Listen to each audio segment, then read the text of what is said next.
Hello students and welcome to Prep IAS. I'm Shibhangi Sharma, your faculty for History and Culture.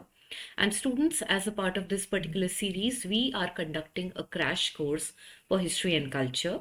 And the topic for today is going to be the later Vedic period. Let's begin, students. Now, in the last lecture, students, we had studied about the Rig Vedic period. When we had spoken about the Rig Vedic period, the time period was somewhere between 1500 to 1000 BC. Apart from that, students, I had told you that when we talk about the archaeological culture, when we talk about the ceramic culture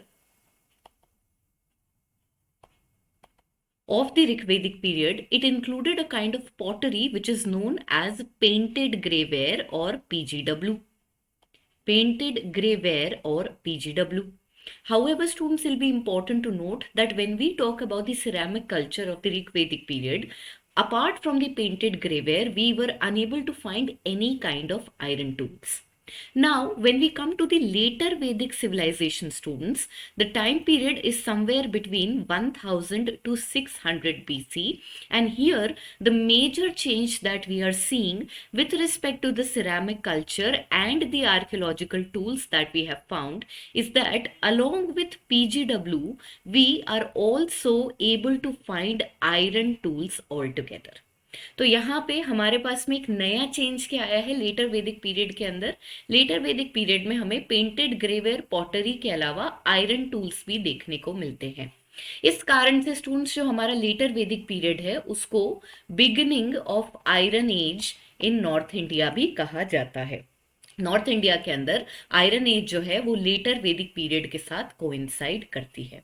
तो ये एक बहुत ही important change है जिसमें हम देख रहे हैं कि पहले हमारे पास स्टोन एज आई, स्टोन एज के बाद हमारे पास ब्रॉन्ज एज आई जिसमें हड़प्पन सभ्यता थी, और आयरन एज की अगर बात करी जाए तो उसकी शुरुआत लेटर वैदिक सिविलाइजेशन के साथ कोइंसाइड करती है। हाउएवर स्टूडेंट्स, यहाँ पर हमारे को जो एक चीज ध्यान में रखनी है वो है the nature of the iron tools.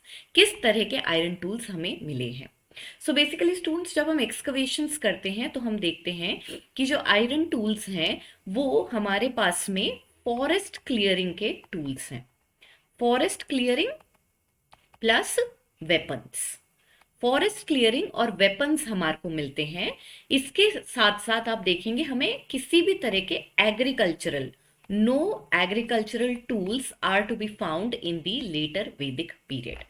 तो यहाँ पे स्टूडेंट्स ये बात आपको बहुत ध्यान में रखनी है कि आयरन टूल्स तो मिले हैं लेकिन ये आयरन टूल्स सिर्फ फॉरेस्ट क्लियरिंग के हैं और वेपन्स है हमारे पास में, जबकि एग्रीकल्चरल टूल्स जैसे कि आयरन प्लाउ जो है वो हमें लेटर वैदिक पीरियड से नहीं मिलता है। और यही कारण है कि हम लेटर वैदिक पीरियड को एक मिड पॉइंट मानते हैं between pastoralism and rise of an agricultural community. Later वैदिक पीरियड को एक तरह से ट्रांजिशन फेज माना जा सकता है। लेटर वैदिक पीरियड को एक तरह से ट्रांजिशन फेज माना जा सकता है क्योंकि ऋग वैदिक पीरियड के अंदर हम देखते हैं लोग पेस्टोरल है यानी कि एनिमल रियरिंग कर रहे हैं और नोमैडिक हैं, जबकि हम देखेंगे लेटर वैदिक पीरियड के बाद में हमारे पास महाजनपद यानी कि बड़े बड़े किंगडम्स एमर्ज होते हैं और उनका जो मेन स्टे है, उनकी जो इकोनॉमी है that is rise of agriculture, और ये जो लोग हैं ये सेडेंट्री होते हैं। तो यहाँ पे स्टूडेंट्स आप देखेंगे कि लेटर वैदिक पीरियड को इन दोनों के बीच में प्लेस किया जाता है। एक तरह से ट्रांजिशन का पीरियड है ये, जहां पे लोग थोड़ा बहुत पेस्टोरलिज्म भी कर रहे हैं, एट द सेम टाइम थोड़ा बहुत एग्रीकल्चर की भी शुरुआत हो चुकी है, लेकिन कंप्लीटली एग्रीकल्चर पे हम रिलाय इस वजह से नहीं कर पा रहे हैं क्योंकि हमने अभी तक आयरन प्लाउ यूज करना शुरू नहीं किया है। चलिए स्टूडेंट्स, इस इंफॉर्मेशन के साथ आर्कियोलॉजिकल सीक्वेंस के साथ आगे बढ़ते हैं। टाइम पीरियड हमने डिफाइन कर लिया है 1000 से 600 बीसी का टाइम पीरियड है। इसके अलावा स्टूडेंट्स ज्योग्राफिकल एक्सटेंट देखते हैं कि भाई ऋग्वेदिक पीरियड से जब लेटर वैदिक पीरियड के अंदर हम आते हैं तो हम इंडिया के और कौन से पार्ट्स में फैल गए। स्टूडेंट्स, जब हमने ऋग्वेदिक पीरियड की बात करी थी तो हमने देखा था हम कौन सी लैंड में बैठे हैं, हम सप्त सिंधु यानी कि लैंड ऑफ 7 रिवर्स में बैठे थे, जिसमें इंडस और उसकी ट्रिब्यूटरीज और उसके अलावा हमारे पास में सरस्वती नदी थी।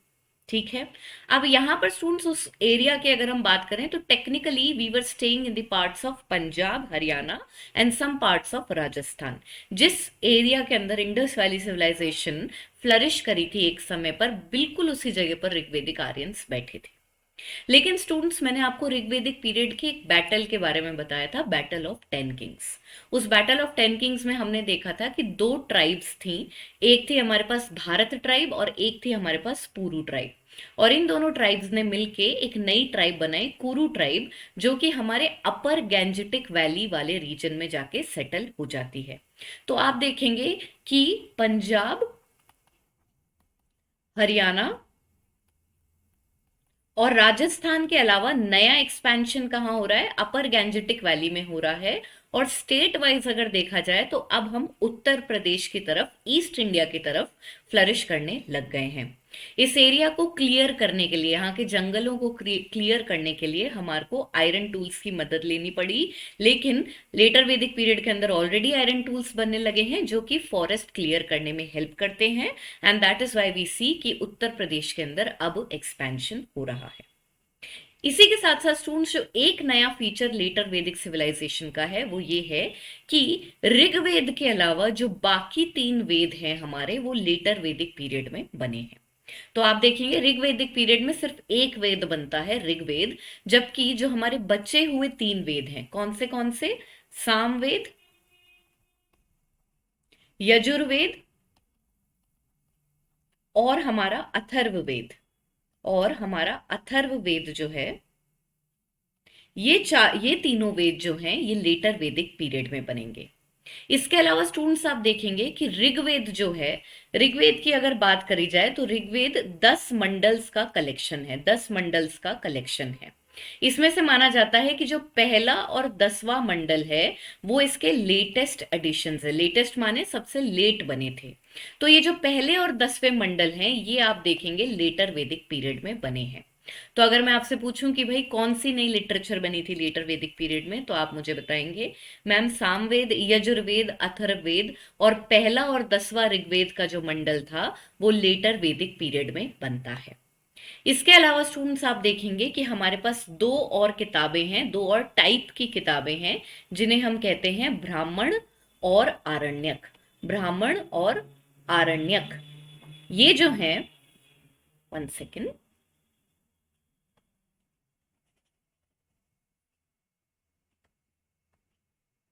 ब्राह्मण एंड आरण्यक, ये जो दो टाइप की किताबें हैं स्टूडेंट्स, ये भी हमारे को लेटर वैदिक पीरियड में बनती हुई दिखती हैं।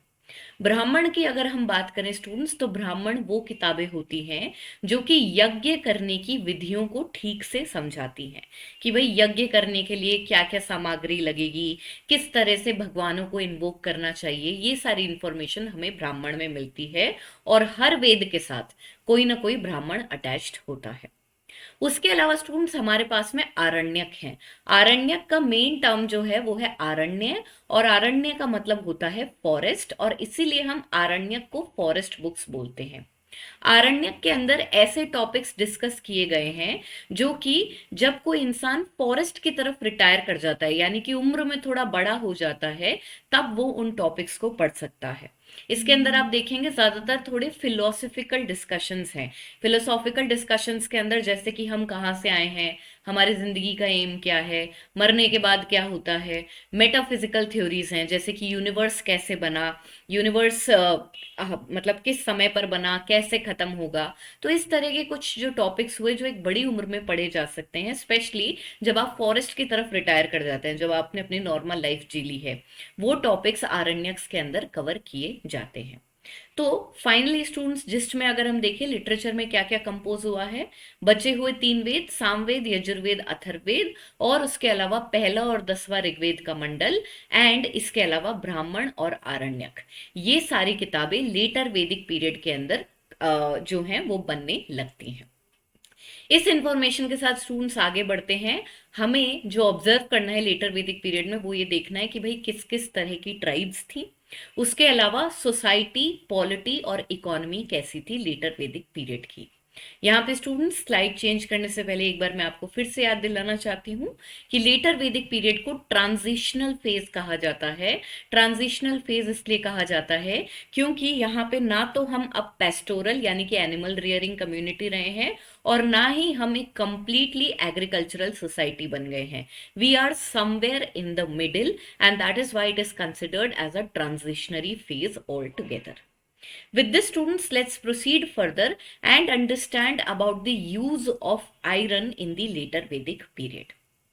बेसिकली स्टूडेंट्स हमारे को पहली बार एक टर्म मिलती है जिसका नाम है अयस। अयस की अगर हम बात करें तो ये टर्म हमारे को ऋग्वेद में ही मिल जाती है। अयस का मतलब होता है मेटल। हाउएवर स्टूडेंट्स यहाँ पर आप देखेंगे ये शब्द प्रोबेबली ऋग्वेद के अंदर कॉपर के लिए यूज हो रहा था। अब जब हम लेटर वैदिक पीरियड में आते हैं तो यजुर्वेद के अंदर हमें दो टर्म्स मिलने लगती हैं, दैट इज कृष्ण अयस और श्याम अयस। कृष्ण अयस और श्याम अयस का लिटरल मीनिंग होता है that metal which is black in colour, black colour का मेटल। तो यहाँ पे हिस्टोरियंस अंदाज लगाते हैं कि ये ब्लैक कलर का जो मेटल है ये आयरन होगा। इस टर्मिनोलॉजी से हमें क्या पता चलता है? इस टर्मिनोलॉजी से हमें ये पता चलता है कि लेटर वैदिक पीरियड के अंदर जो है आयरन का इस्तेमाल शुरू हो गया था। लेकिन ध्यान में रखने वाली बात क्या है कि जो आयरन टूल्स बन रहे हैं ये वेपन्स हो सकते हैं या वॉरफेयर के टूल्स हो सकते हैं या फॉरेस्ट क्लियरिंग टूल्स हो सकते हैं। अभी तक आयरन प्लाव नहीं बना है, आयरन प्लाव हमें देखने को नहीं मिलता, इसलिए एग्रीकल्चरल टूल्स आर एब्सेंट। इस बात को आपको ध्यान रखना है। इसी के साथ स्टूडेंट्स आगे बढ़ते हैं और देखते हैं कि ये जो आयरन है क्या इसका एग्रीकल्चर के ऊपर कोई इन्फ्लुएंस रहा। इंडीड स्टूडेंट्स हमार को आयरन का इन्फ्लुएंस एग्रीकल्चर पे देखने को मिलेगा, लेकिन ये इन्फ्लुएंस हमें कब देखने को मिलता है? At the end of the later वैदिक पीरियड। जब लेटर वैदिक पीरियड ऑलमोस्ट खत्म हो रहा होता है, यानी कि अप्रोक्सीमेटली अराउंड 600 बीसी। आप 600 बीसी से पहले आयरन का एग्रीकल्चर के ऊपर इंपैक्ट नहीं देखेंगे। तो यहां पर स्टूडेंट्स आप देखेंगे कि भाई लेटर वैदिक पीरियड के अंदर एक ट्रांजिशन हो रहा है जिसमें ग्रेजुअली, ऐसे सडनली नहीं, ग्रेजुअली हम लोग एक पेस्टोरल सोसाइटी से सेडेंट्री एग्रीकल्चरल सोसाइटी की तरफ जा रहे हैं। पेस्टोरल सोसाइटी कौन सी होती है? जो कि अपनी एनिमल वेल्थ के ऊपर रिलाय करती है, जैसे कि ऋग्वेदिक पीरियड में गाय और उनकी कैटल की बहुत ज्यादा इंपॉर्टेंस थी। सेडेंट्री एग्रेरियन कम्युनिटीज कौन सी होती हैं? जो एक ही जगह पर टिक जाती हैं और वहां पे कृषि का काम करती हैं और उसी से अपनी गुजर बसर करती हैं।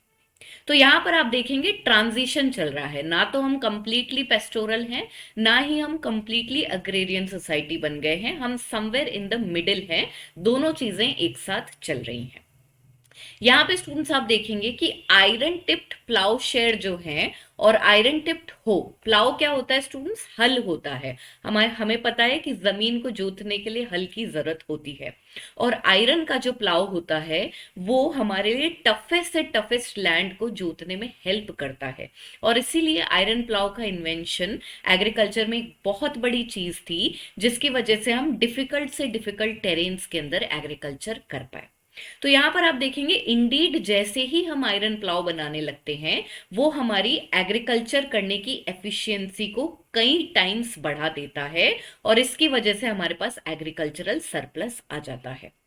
लेकिन स्टूडेंट्स यहां पर सॉरी, यहां पर जो याद रखने वाली बात है वो ये है कि ये जो आयरन प्लाव है ये लेटर वैदिक पीरियड की शुरुआत में नहीं यूज हुआ था। आयरन प्लाव का इस्तेमाल can be seen only at the end of the later Vedic period. And that is why we say that the later Vedic period was neither purely agrarian, completely agriculture पे rely नहीं करते थे हम, ना ही यहाँ पर आपको कोई well advanced agriculture की डोमेन में आयरन टेक्नोलॉजी मिलेगी।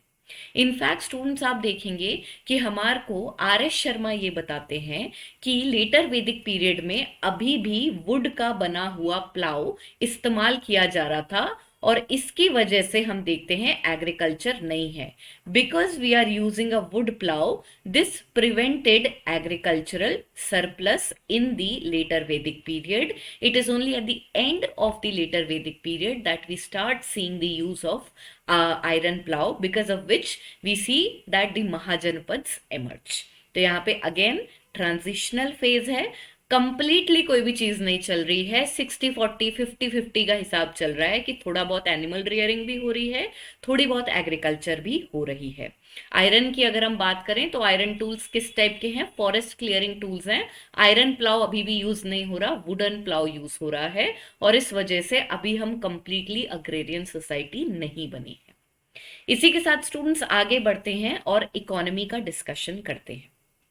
इकोनॉमी की बात करी जाए तो ऋग्वेदिक पीरियड में हमारी मेन स्टे क्या थी? पेस्टोरल थे, हम लोग एनिमल रियरिंग कर रहे थे और सेमी नोमैडिक लोग थे.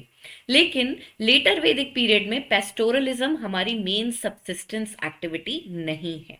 इनफैक्ट हम देखते हैं कि धीरे धीरे मिक्स्ड फार्मिंग शुरू हो गई है, जिसकी वजह से सेडेंट्री सेटलमेंट्स बनेंगे.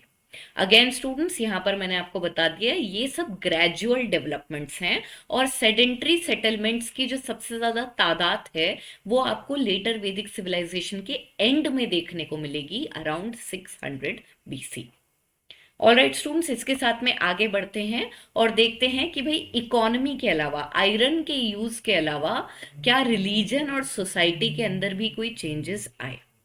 सबसे पहले हम लोग रिचुअल्स की बात करते हैं. स्टूडेंट्स यहाँ पे पहले एक पैरेलल ड्रॉ करते हैं कि भाई ऋग्वेदिक पीरियड के अंदर क्या होता था. ऋग्वेदिक पीरियड की अगर हम बात करें तो रिलीजन के नाम पे सबसे इंपॉर्टेंट थे रिचुअल्स, और रिचुअल्स की स्पेसिफिकली बात करी जाए तो यज्ञ हुआ करते थे. अब यहाँ पे जो रिचुअल्स हुआ करते थे वो पूरी कम्युनिटी मिल के किया करती थी. These were community based rituals. ठीक है, पूरी कम्युनिटी मिल के रिचुअल्स कर रही है. लेकिन स्टूडेंट्स जब हम लेटर वैदिक पीरियड में आते हैं तो लेटर वैदिक पीरियड के अंदर रिचुअल्स का जो नेचर है वो धीरे धीरे करके बदलने लगता है. फॉर इंस्टेंस हम अपने पहले पॉइंट के ऊपर ध्यान देंगे. पहले पॉइंट में मैंने लिखा है lack of spirit of collectivism. इसका मतलब क्या हुआ? इसका मतलब ये है कि अब हम कम्युनिटी बेस्ड रिचुअल्स से हटके इंडिविजुअल रिचुअल्स के ऊपर ध्यान दे रहे हैं. यानी कि सिर्फ एक आदमी है जो अलग से अपने और अपने परिवार के लिए यज्ञ करा रहा है, जबकि जो ट्राइबल कम्युनिटी होती थी जो मिल के रिचुअल्स कर रही है, वो वाला प्रोसेस अब हमें देखने को नहीं मिलता. यहाँ पे स्टूडेंट स्पेसिफिकली अगर बात करी जाए तो रिचुअल्स जो थे इस टाइम पीरियड के वो ज्यादातर राजा करवा रहे थे, बिकॉज राजा जो थे वो अपनी बाकी ट्राइब के ऊपर कंट्रोल करना चाहते थे. ठीक है, tribal control by the Raja. So here students you will see कि ऋग्वेदिक पीरियड तक क्या हो रहा था? ऋग्वेदिक पीरियड तक कम्युनिटी रिचुअल्स हो रहे थे, और जो राजा था वो भी पूरा पूरा ट्राइब का पार्ट था और वो इलेक्टेड होता था. जबकि अगर लेटर वैदिक पीरियड की बात करी जाए तो यहाँ पर जो राजा है उसकी इंडिविजुअल एस्पिरेशंस बढ़ रही है. सिंपल शब्द में बात करें तो लालची होता जा रहा है राजा, और लालची होता जा रहा है. लालची कब होता है आदमी? जब उसको और ज्यादा वेल्थ चाहिए होती है. लेकिन यहाँ पे और ज्यादा वेल्थ चाहिए और ये चाहता है कि मुझे और पावर मिले, मेरी बात जो है वो बाकी लोग सुने. बाकी लोग क्यों आपकी बात सुनेंगे? बाकी लोग तब आपकी बात सुनेंगे जब आप उनके ऊपर पावर अथॉरिटी यील्ड कर सको. वो पावर और अथॉरिटी यील्ड करने के लिए ये लोग क्या करते थे? अलग से बड़े बड़े कॉम्प्लिकेटेड रिचुअल्स कराया करते थे. तो यहाँ पे जो राजा है वो लेजिटिमेसी गेन करने की कोशिश कर रहा है, और ये लेजिटिमेसी वो कैसे गेन करेगा? बाय कंडक्टिंग इलेबोरेट यज्ञ. इस लेजिटिमेसी के तहत कोशिश क्या कर रहा है राजा? राजा ये कोशिश कर रहा है कि मेरी जो पोजीशन है वो हेरिडिटरी हो जाए. हेरिडिटरी होने का मतलब कि मैं, फिर मेरा बेटा, फिर उसका बेटा, हम सब पूरा परिवार एक के बाद एक गद्दी पर बैठे. तो यहाँ पे राजा लालची हो रहा है, उसको ज्यादा पावर चाहिए और अपनी पोजीशन हेरिडिटरी करना चाहता है.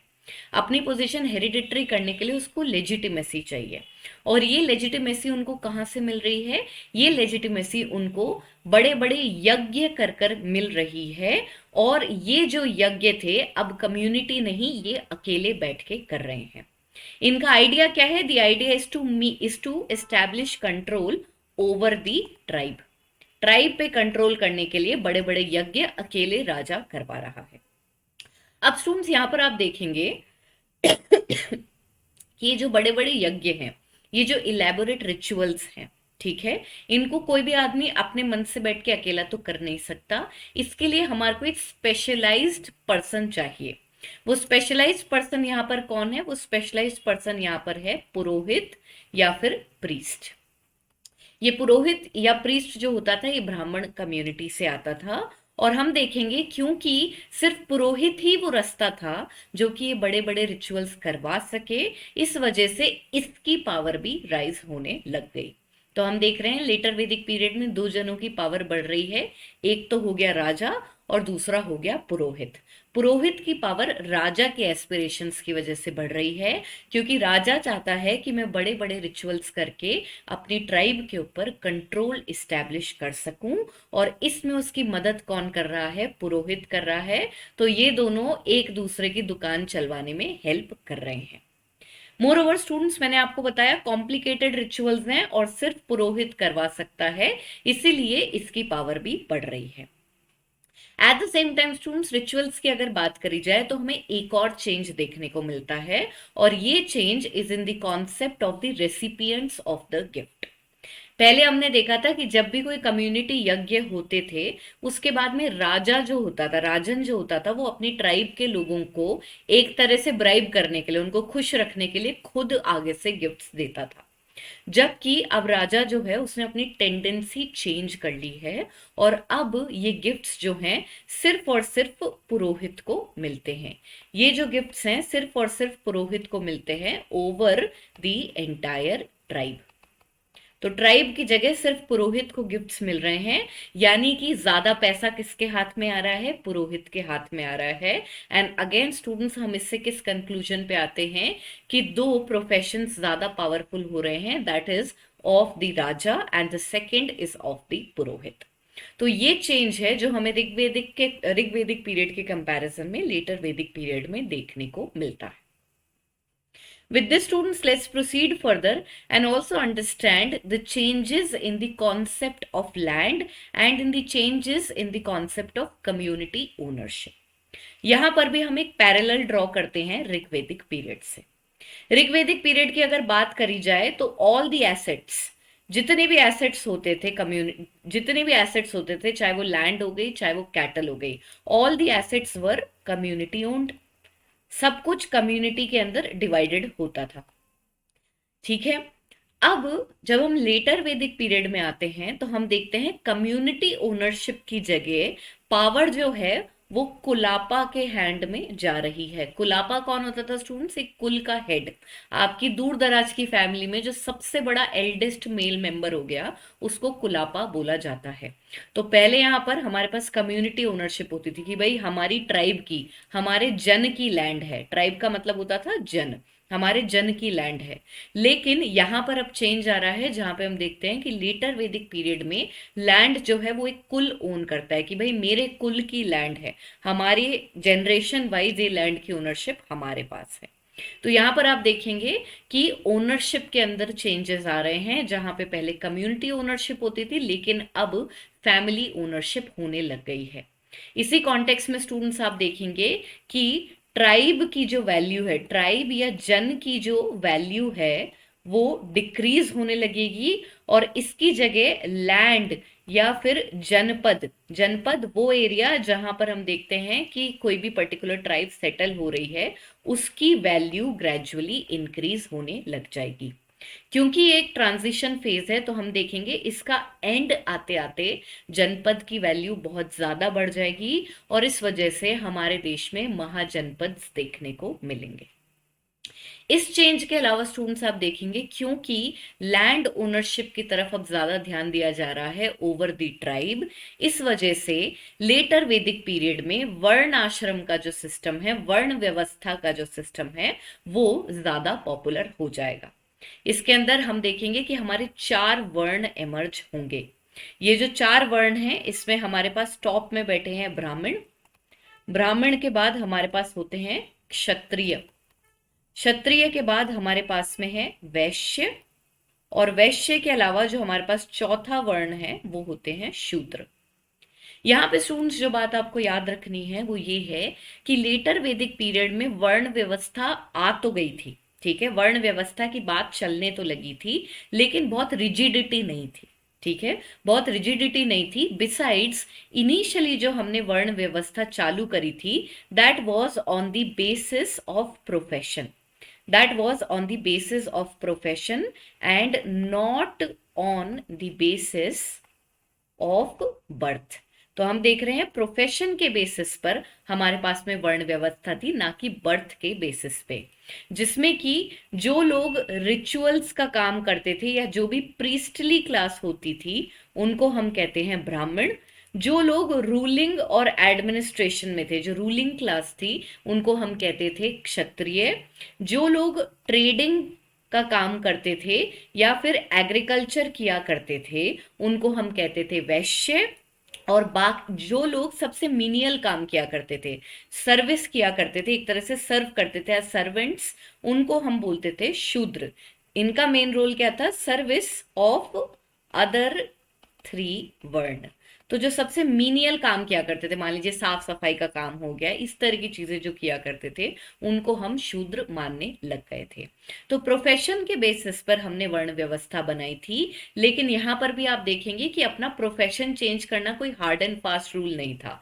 यहाँ पे अगर कोई आदमी पहले ट्रेडिंग का काम कर रहा है, ठीक है, वो चाहे तो अपना और अगर वो ज्यादा पावर में आ गया तो वो रूल भी कर सकता है, रूलिंग डायनेस्टी में भी आ सकता है। तो यहाँ पर प्रोफेशन के बेसिस पे है वर्ण सिस्टम और बहुत ज्यादा रिजिड नहीं है। इस कॉन्सेप्ट को स्टूडेंट्स हम ठीक से आगे और डिटेल में पढ़ेंगे। इससे पहले एक बार हम पॉलिटिकल सेटअप भी देख लेते हैं। मैंने आपको बताया कि भाई ऋग्वेदिक पीरियड के अंदर हम किस चीज को इंपॉर्टेंस देते थे?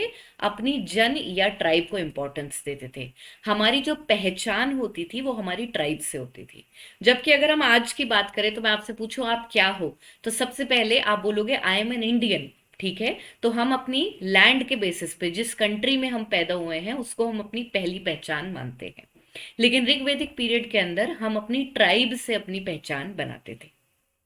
ये जो पहचान है ये धीरे धीरे बदलने लगती है और लेटर वैदिक पीरियड में जन से ज्यादा इंपॉर्टेंस जनपद की हो जाती है। जन का मतलब होता है ट्राइब और पद का मतलब क्या होता है? फीट। तो जन जिसके जहां पे पद पड़ गए, जिस एरिया में उनका पैर पड़ गया, उस एरिया को हम कहते हैं जनपद।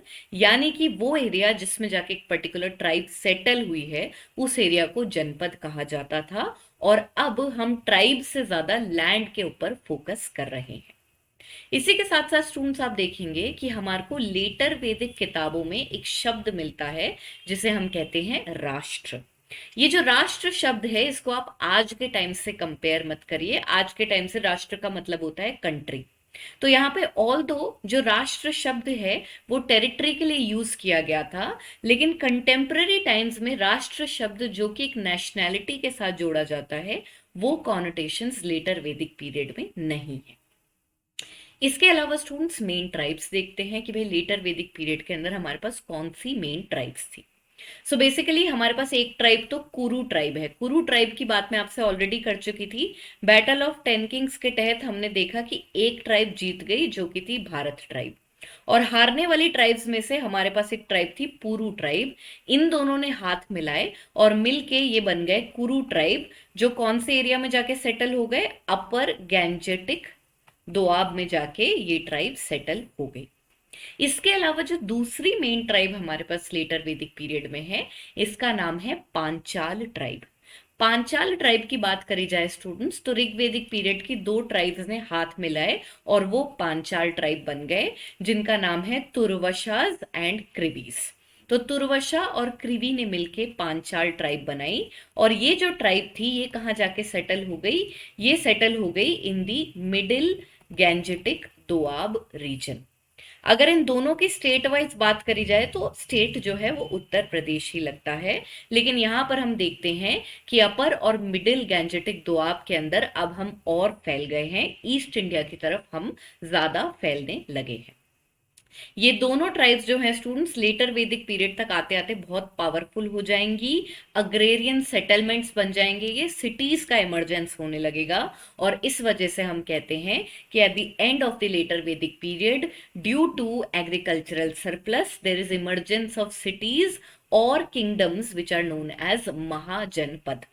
जनपद वो एरिया जहां पर एक ट्राइब सेटल हुई है। जब बहुत सारे जनपद आपस में मिल जाते हैं तो वो एक बड़ा एरिया हो जाता है और उसको हम कहने लगते हैं महाजनपद। ठीक है, ये महाजनपद क्या होने वाला है, लेटर वैदिक पीरियड के बाद नेक्स्ट टॉपिक होने वाला है, जिसमें हमारे को सिटीज का इमरजेंस देखने को मिलेगा। चलिए स्टूडेंट्स, इसके साथ आगे बढ़ते हैं और देखते हैं कि भाई राजा अपनी लेजिटिमेसी के लिए लेटर वैदिक पीरियड में क्या कर रहा था। तो स्टूडेंट्स, राजा लेजिटिमेसी पाना चाह रहा था। लेजिटिमेसी किस लिए पाना चाह रहा है, इसका एम क्या है, he wants to make his position hereditary. अपनी कुर्सी को हेरिडिटरी करना चाह रहा है ये, कि जो पावर है वो मेरे परिवार के अंदर ही रह जाए, मैं पावर में हूं फिर उसके बाद मेरा बेटा पावर में हो। तो यहाँ पे राजा का एम क्या है कि भाई मेरी पोजीशन हेरिडिटरी रहे।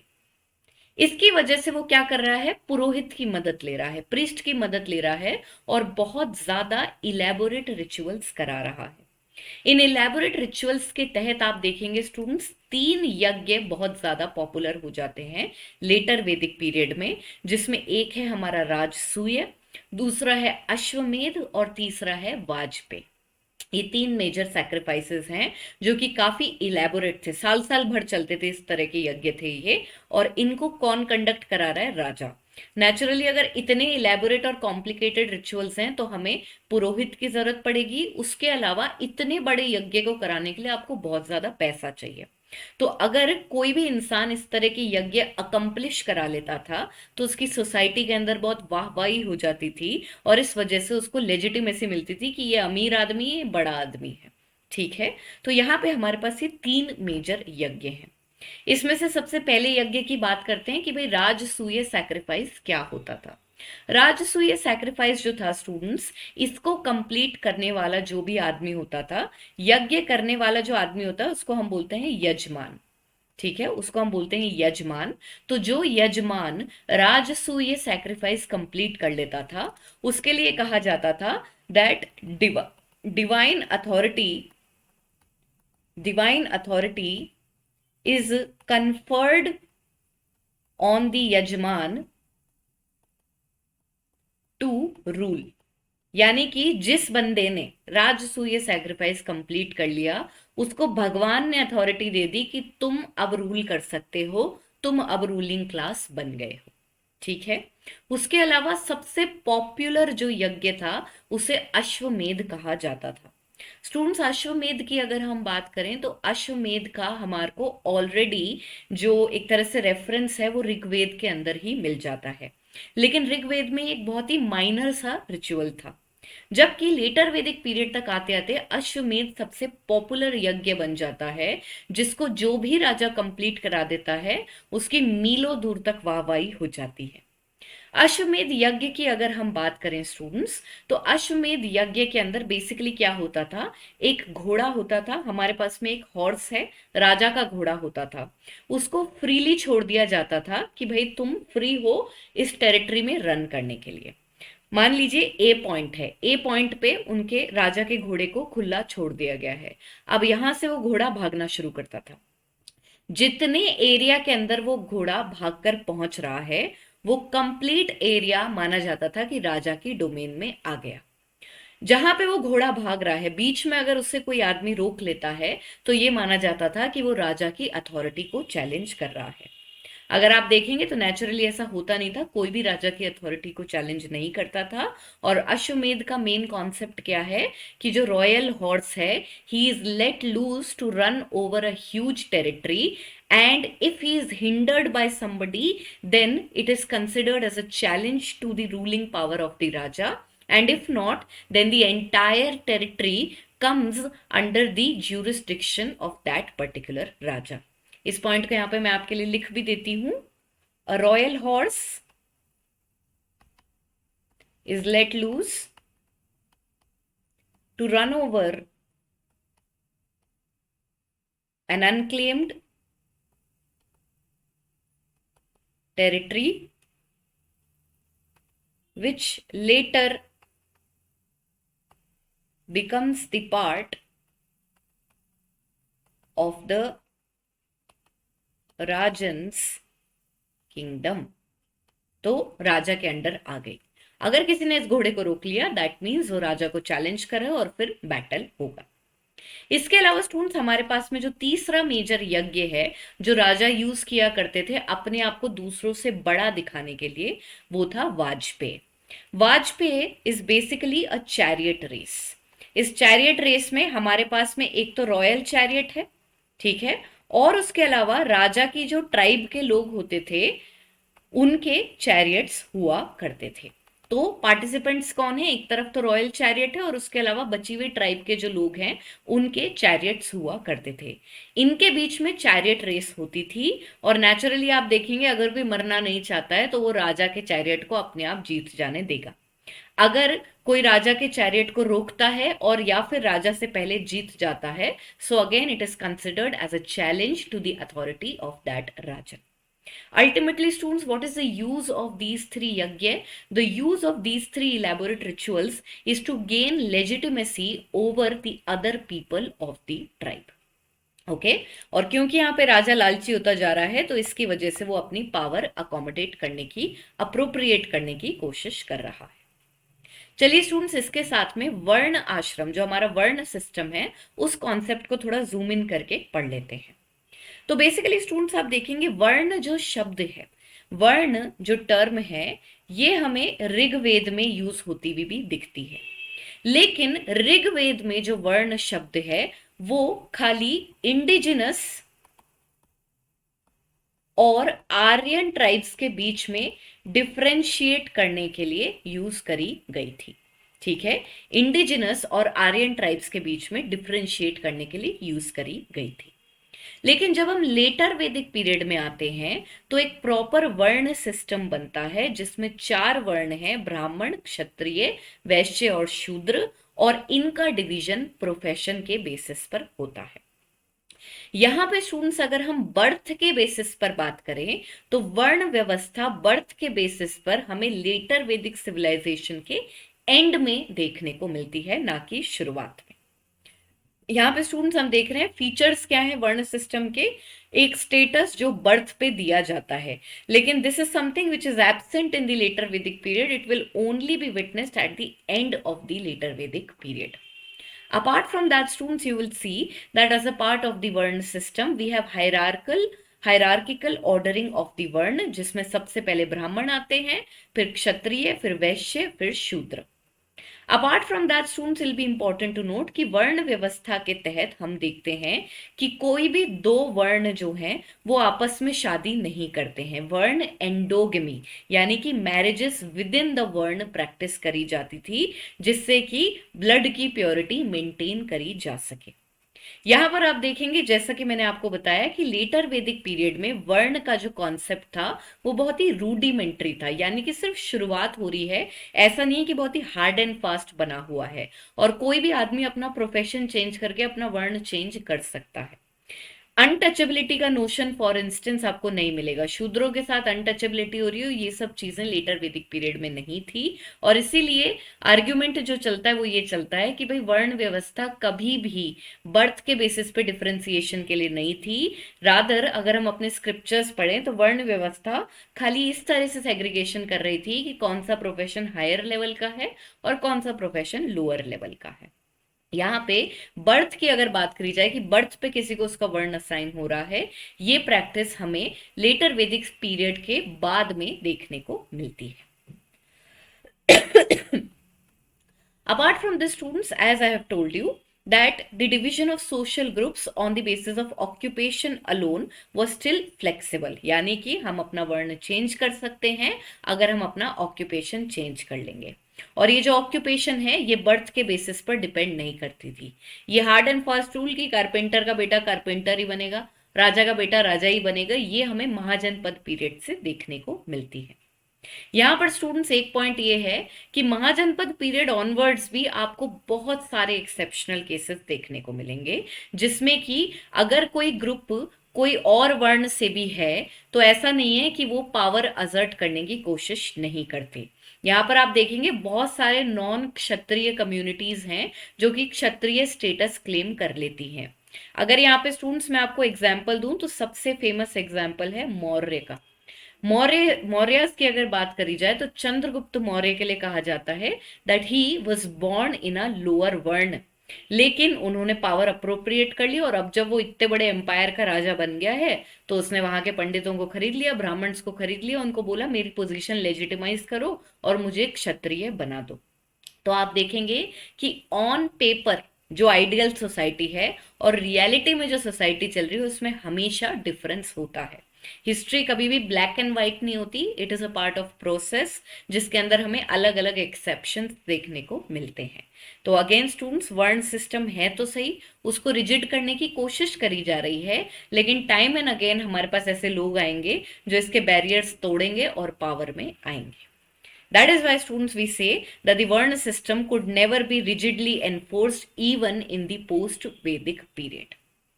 With this students, let's proceed further and understand about the positions of the Brahmins, Kshatriyas, Vaishya and Shudra.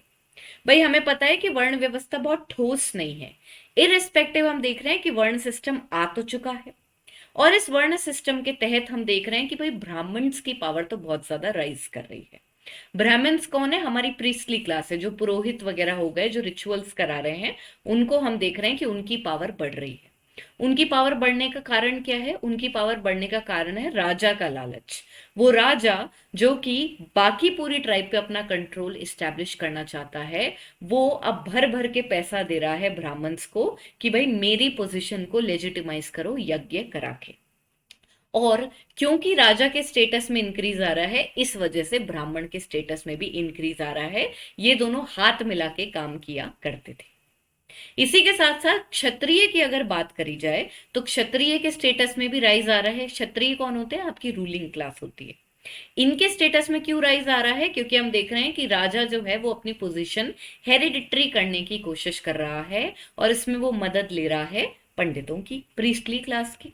ठीक है, तो ये दोनों मिलके जो हैं बाकी दोनों वर्णों के ऊपर पावर इस्टेब्लिश करने की कोशिश कर रहे हैं। इसलिए ब्राह्मण और क्षत्रिय का स्टेटस धीरे धीरे लेटर वैदिक पीरियड में बढ़ने लगता है। जबकि अगर हम बचे हुए दोनों वर्ण की बात करें, यानी कि वैश्य और शूद्र, इनका जो स्टेटस है वो डिक्लाइन होने लगता है। वैश्य के अंदर कौन लोग आते हैं? जो कि बिजनेस, ट्रेडिंग, एग्रीकल्चर, इन तरह के प्रोफेशंस में इन्वॉल्व होते हैं। एग्रीकल्चर कम करते हैं वैश्य, आप देखेंगे बिजनेस और ट्रेडिंग के अंदर ज्यादा इन्वॉल्व होती है वैश्य कम्युनिटी। अब स्टूडेंट्स, लेटर वैदिक पीरियड आते आते क्या प्रॉब्लम होती है हम देखते हैं कि जो ब्राह्मण है उनको तो सब कुछ मिलता है free, everything is free for them. ठीक है, उसके अलावा इनके ऊपर कोई टैक्स लाइबिलिटी नहीं है, कोई टैक्स नहीं पे करना है इनको। ठीक है, हर चीज जो है इनको दान में मिलती है। हमारे यहाँ पे किताबों में इनफैक्ट ऐसा लिखा गया कि कोई भी इंसान अगर पुण्य कमाना चाहता है तो उसको ब्राह्मणों को दान करना चाहिए। तो यहाँ पे हम देख रहे हैं ब्राह्मण को कमाने की भी जरूरत नहीं है और उसके अलावा उसके ऊपर कोई टैक्स लाइबिलिटी भी नहीं। दूसरी बात यह है, हमारे पास जो दूसरी कम्युनिटी, दूसरा वर्ण है वो है क्षत्रिय। क्षत्रिय के ऊपर कोई टैक्स लाइबिलिटी नहीं है क्योंकि ये तो खुद टैक्स कलेक्टर है। टैक्स कलेक्ट होके जाता किसके पास है? रूलिंग क्लास के पास जाता है। तो ये तो खुद टैक्स कलेक्टर है जो कि टैक्स ले रहे हैं इन ल्यू ऑफ प्रोटेक्शन। प्रोटेक्शन दे रहे हैं ना ये यहाँ के लोगों को, तो प्रोटेक्शन के तहत ये टैक्स का कलेक्शन करते हैं। उसके अलावा हमारे पास कौन से दो वर्ण बच गए? हमारे पास वैश्य बच गए और शूद्र बच गए। शूद्र की अगर बात करी जाए तो शूद्र तो इतने गरीब हैं, सर्विस में एक तरह से सर्वेंट हैं वो, कि उनके ऊपर टैक्स अगर आप डाल भी दोगे तो वो भरेंगे कहां से? राइट। सो इनके ऊपर भी no tax liability, no tax liability on the Shudra. तो अब कौन बच गए? अब बच गए सिर्फ बेचारे वैश्य। सारा टैक्स का जो लाइबिलिटी आता था वो सिर्फ एक वर्ण पे आता था और वो थे वैश्य, जिनको सारे टैक्स पे करने पड़ते थे। यहां पे सबसे पहले टैक्स की बात करते हैं।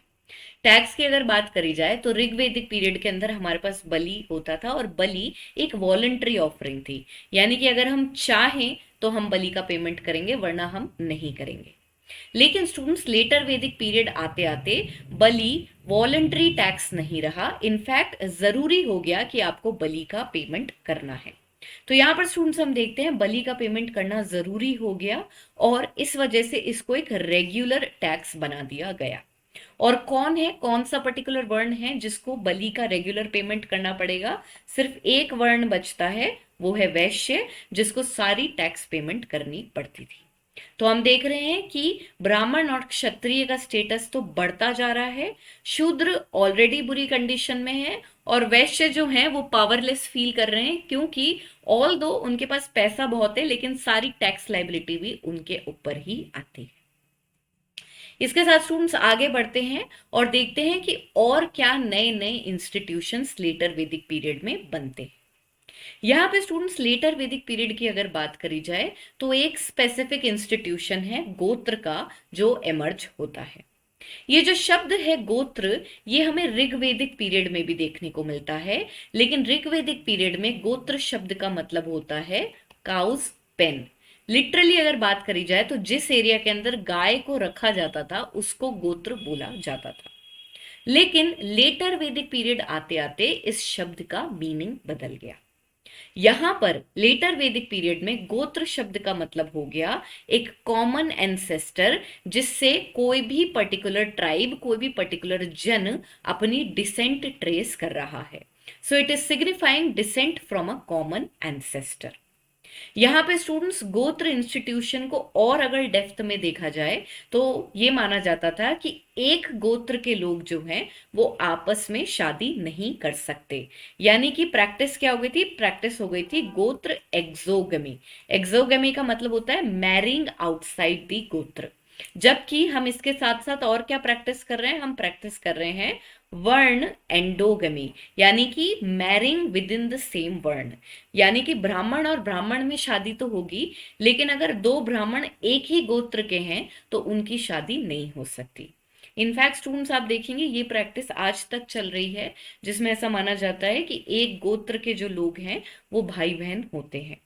गोत्र की अगर बात करी जाए स्टूडेंट्स तो इसके साइंटिफिक बैकग्राउंड भी है, जिसमें ऐसा माना जाता है कि अगर कोई लोग एक कॉमन एंसेस्टर से निकल रहे हैं तो जीन पूल की डाइवर्सिटी बहुत कम होती है, और जीन पूल की डाइवर्सिटी होनी चाहिए, वरना हमारे को जेनेटिक डिसऑर्डर्स हो जाते हैं। तो अपने एक्सटेंडेड फैमिली में शादी करना मेडिकली भी एक प्रॉब्लम है, क्योंकि अगर आप अपने क्लोज रिलेटिव्स में शादी करते हैं तो बहुत ज्यादा जेनेटिक डिसऑर्डर्स होने के चांसेस होते हैं। और इसी वजह से ये गोत्र का इंस्टीट्यूशन हमें लेटर वैदिक पीरियड में देखने को मिलता है, जहां एक गोत्र के लोग आपस में शादी नहीं करते। ये टर्म जो है ऋग्वेद पीरियड में भी यूज हो रही है, इसका मतलब है काउस पेन। इस इंस्टीट्यूशन के अलावा स्टूडेंट्स आप देखेंगे कि हमारे को वर्ण आश्रम सिस्टम भी देखने को मिलता है। आश्रम सिस्टम क्या होता है? Ashram is referred to as different stages of life. Basically अगर बात करी जाए तो हमारे पास में चार आश्रम्स हैं, चार स्टेजेस ऑफ लाइफ हैं, जिसके अंदर हमारे पास है ब्रह्मचारी, गृहस्थ, वनप्रस्थ, और उसके अलावा है सन्यासिन स्टेज। लेटर वैदिक पीरियड की अगर बात करी जाए तो इन चार आश्रम्स में से सिर्फ तीन आश्रम्स का डिपिक्शन हमें देखने को मिलता है। ये तीन आश्रम है ब्रह्मचार्य, गृहस्थ और वानप्रस्थ। ब्रह्मचारी वो स्टेज ऑफ लाइफ होती है जिसमें एक इंसान पढ़ाई कर रहा होता है और उसको दिन दुनिया से कोई लेना देना नहीं होता है, अपने गुरु के घर में रहता है और पढ़ाई अपनी पूरी करता है। गृहस्थ आश्रम वो होता है जिसमें आप शादी करते हैं और अपना परिवार बनाते हैं, और सांसारिक जो आपकी ड्यूटीज होती हैं, पैसा कमाना एटसेट्रा, उनकी तरफ ध्यान देते हैं। उसके अलावा स्टूडेंट्स जो हमारा तीसरा स्टेज ऑफ लाइफ होता है उसे वनप्रस्थ बोला जाता है। वनप्रस्थ वो स्टेज होती है जिसमें एक आदमी चाहे तो अपने सांसारिक जो ड्यूटीज हैं उनको पूरा करता है और फिर फॉरेस्ट की तरफ रिटायर हो जाता है अपनी बची कुची जिंदगी को पूरा करने के लिए। और इस वनप्रस्थ आश्रम के अंदर ही आप देखेंगे कि आरण्यक की पढ़ाई की जाती है। फॉरेस्ट स्टेज के अंदर ही हम फॉरेस्ट बुक्स पढ़ते हैं, जिसमें हम फिलोसॉफिकल डिस्कशंस में जाते हैं कि मैं कौन हूँ, मैं कहाँ से आया, मैं कहाँ जाऊंगा, मरने के बाद क्या होता है, दुनिया कैसे बनी, दुनिया खत्म कैसे होगी, एटसेट्रा। ठीक है। यहाँ पर स्टूडेंट्स आप देखेंगे ये 3 स्टेजेस ऑफ लाइफ जो हैं, इनका जो कंसीवमेंट है, इनको जो बनाया गया है वो लेटर वैदिक पीरियड में बनाया गया है। However students, it will be important to note कि ऐसा जरूरी नहीं है कि एक के बाद एक ग्रेजुअली इन आश्रम्स के अंदर जाया जाए। हो सकता है कि कोई इंसान जो है वो ब्रह्मचारी है और उसने प्रतिज्ञा ले ली कि मुझे शादी नहीं करनी, तो वो ब्रह्मचारी होने के बाद सीधे वानप्रस्थ की तरफ चला गया और उसने कभी गृहस्थ आश्रम को एक्सपीरियंस ही नहीं किया। तो जरूरी नहीं है कि आपको one by one her stage के अंदर जाना पड़ेगा। आप देखेंगे कि हमारे पास में एक आश्रम से दूसरे आश्रम की तरफ जंप भी किया जा सकता है। यहाँ पे स्टूडेंट्स जो हमारे पास चौथा आश्रम है, सन्यासिन जो आश्रम है, इसका मेंशन आपको लेटर वैदिक पीरियड में नहीं मिलता। रादर ये जो पर्टिकुलर आश्रम है, this is something that can only be witnessed at the end of the later वैदिक पीरियड, जिसमें हम देखते हैं सन्यासिन आश्रम में हम कंप्लीटली दीन दुनिया से अलग हो जाते हैं, complete retirement from active participation. इसमें जो सन्यासीज हैं वो पहाड़ों में और दूर जंगलों के अंदर चले जाते हैं और अपना जिंदगी जो है वो कंप्लीटली ह्यूमन सिविलाइजेशन से दूर दूर जो है उसको जीते हैं। It will be important to note students, ये जो सन्यासीज हैं, ये जो फोर्थ आश्रम के सन्यासीज हैं, ये लोग जो हैं, ये these people are going to pose a challenge towards the Brahmanical orthodoxy. They are going to pose a challenge towards the Brahmanical orthodoxy. यानी कि ये जो सन्यासीज हैं, ये एक समय पे जब लेटर वैदिक पीरियड खत्म हो रहा होगा, उस टाइम पे ये लोग ब्राह्मणिकल ऑर्थोडॉक्सी यानी कि ब्राह्मण की ज्यादा राइज होती हुई पावर, और ये जो रिचुअल रिलेटेड जिंदगी है कि भाई रिचुअल्स करोगे तो मटेरियल गेन मिलेगा, इस तरह के मुद्दों पर इन्होंने अपनी आवाज उठाई और ब्राह्मण्स के अगेंस्ट इन्होंने अपनी आवाज उठाई। क्योंकि ये लोग जो हैं सॉरी, ये जो लोग हैं स्टूडेंट्स, ये ज्यादा बिलीव करते थे फिलोसॉफिकल डिस्कशंस में, ये जिंदगी के फिलोसॉफिकल साइड के ऊपर ज्यादा ध्यान देते थे, जबकि ब्राह्मण्स जो है मटीरियलिज्म के ऊपर फोकस किया करते थे, और इस मटीरियलिज्म के अगेंस्ट आवाज उठाई है सन्यासीस ने। और ये जो पर्टिकुलर आश्रम है, ये हमारे को लेटर वैदिक पीरियड में ही देखने को मिलता है। Apart from the students, one more major change that you will see as a part of the later Vedic civilization is the changing in the pantheon of gods. हम देख रहे हैं कि ऋग्वैदिक पीरियड में हमारे दो सबसे इंपॉर्टेंट भगवान कौन से थे, इंद्र और अग्नि। अब यहां पर हम देखते हैं क्योंकि लेटर वैदिक पीरियड के अंदर धीरे धीरे इकोनॉमी चेंज हो रही है और हम धीरे धीरे सेडेंट्री लाइफस्टाइल की तरफ जा रहे हैं, तो इस टाइम पे सेडेंट्री लाइफस्टाइल को सूट करने वाले भगवानों की उत्पत्ति होती है। इंद्र और अग्नि की इंपॉर्टेंस अब खत्म हो जाती है और इनकी जगह अब जो हमारे पास मेजर भगवान आ रहे हैं, these include gods like Prajapati और the creator. Apart from that students, हमारे पास ऋग्वेद में एक माइनर डेटी का नाम आता है जिनका नाम है रुद्र। ये जो रुद्र हैं स्टूडेंट्स, आगे जाके इनको शिव भगवान के साथ आइडेंटिफाई किया जाएगा। उसके अलावा हमारे पास में है पुषाण। पुषाण जो है उनको कैटल के साथ एसोसिएट किया जाता था, इनको कैटल का प्रोटेक्टर माना जाता था, और ये जो हैं इनको शूद्र जो हैं वो ज्यादा पूजने लग गए थे। शूद्रों ने अपने अलग भगवान बना रखे थे क्योंकि उनको वैसे भी सोसाइटी से थोड़ा डिस्कार्ड करके रखा जाता था, और शूद्रों के जो मेजर गॉड हो गए वो बन गए पुषाण। यहाँ पे स्टूडेंट्स ये जो भगवान बदल रहे हैं, इसका कारण क्या था? इसका कारण ये था कि हम देख रहे हैं कि हम पेस्टोरलिज्म से सेडेंट्री लाइफस्टाइल की तरफ जा रहे हैं, और अब हमें ऐसे भगवान चाहिए which are more containing in nature, जो हमारे को इस तरह के बूंस दें कि एक ही जगह सेटल होकर रहना है, हमारे को मटीरियल प्रोस्पेरिटी की तरफ लेकर जाएं।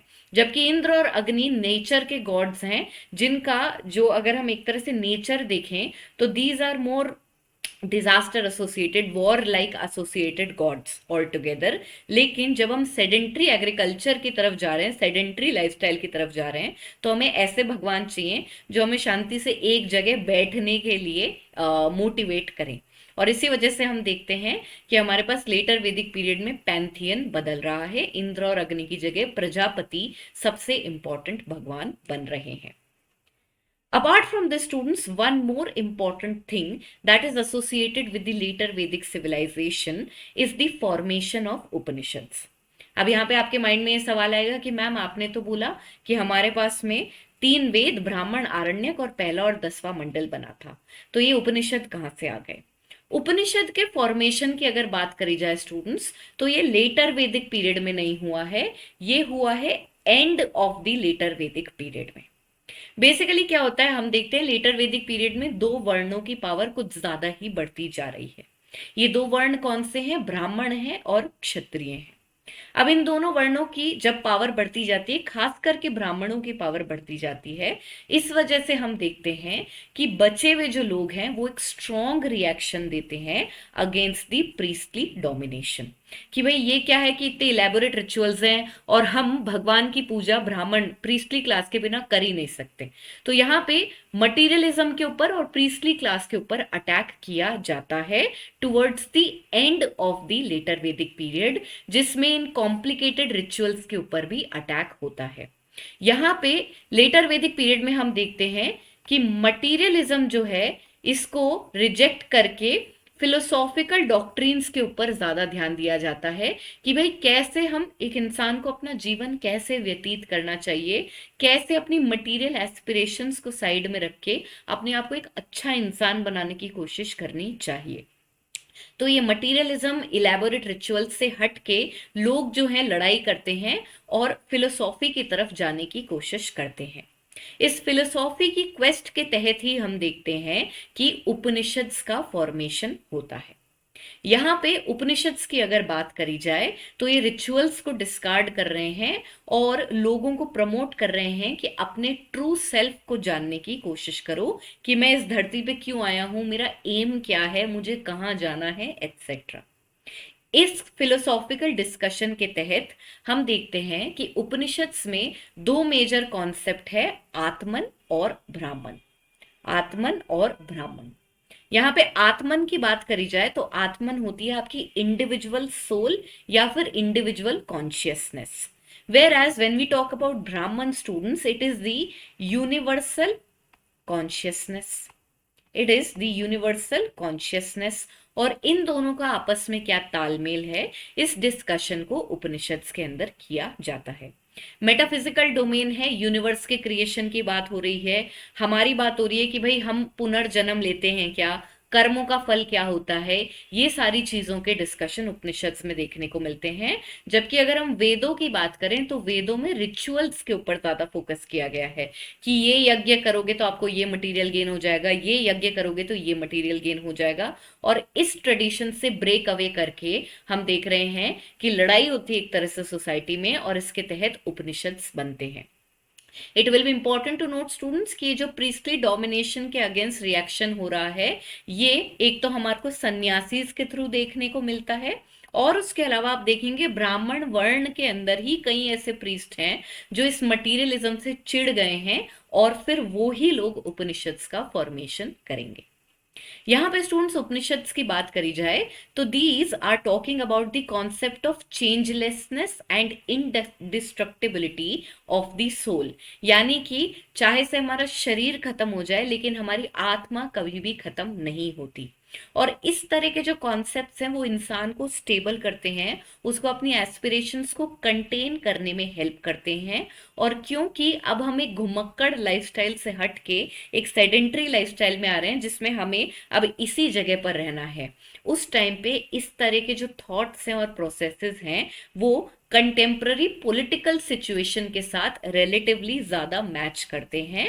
And that is why Upanishads की फॉर्मेशन जो है वो हमारे को जनपद और महाजनपद के इमरजेंस में हेल्प करती है।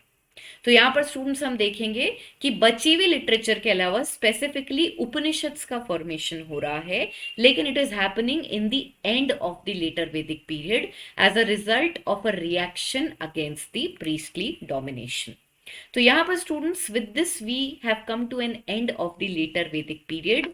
अगेन स्टूडेंट्स की टेक अवे में आप क्या ध्यान रखेंगे कि ये एक ट्रांजिशन का फेज था जिसमें जो इकोनॉमी है it is a mix of being pastoral plus it's a mix of being pastoral plus agriculture. Society की अगर हम बात करें तो वर्ण सिस्टम बन गया है, लेकिन ये बहुत ज्यादा रिजिड नहीं है। It is based on profession but not on birth. ठीक है। उसके अलावा हमारे पास में अगर पॉलिटिकल सिस्टम की बात करी जाए तो राजा पूरी कोशिश कर रहा है कि मैं हेरिडिटरी हो जाऊं इन नेचर, अपनी सीट को हेरिडिटरी करने की कोशिश कर रहा है, लेकिन अभी भी हमें एम्पायर फॉर्मेशन देखने को नहीं मिलता। This is something that is only going to happen at the end of the later वैदिक पीरियड। तो हम देख रहे हैं इकोनॉमी, सोसाइटी और पॉलिटिकल स्ट्रक्चर तीनों में ये एक ट्रांजिशन का फेज है और इसका कल्मिनेशन 600 बीसी में होगा जब हमें बड़े बड़े महाजनपद जैसे कि मगध देखने को मिलेंगे। With this, students, we are done with the discussion of the later Vedic civilization. I hope you were able to understand all the concepts thoroughly. Students, if you enjoyed the video, please don't forget to like the video and also don't forget to subscribe to our channel and press the bell icon. Thank you so much for joining me today.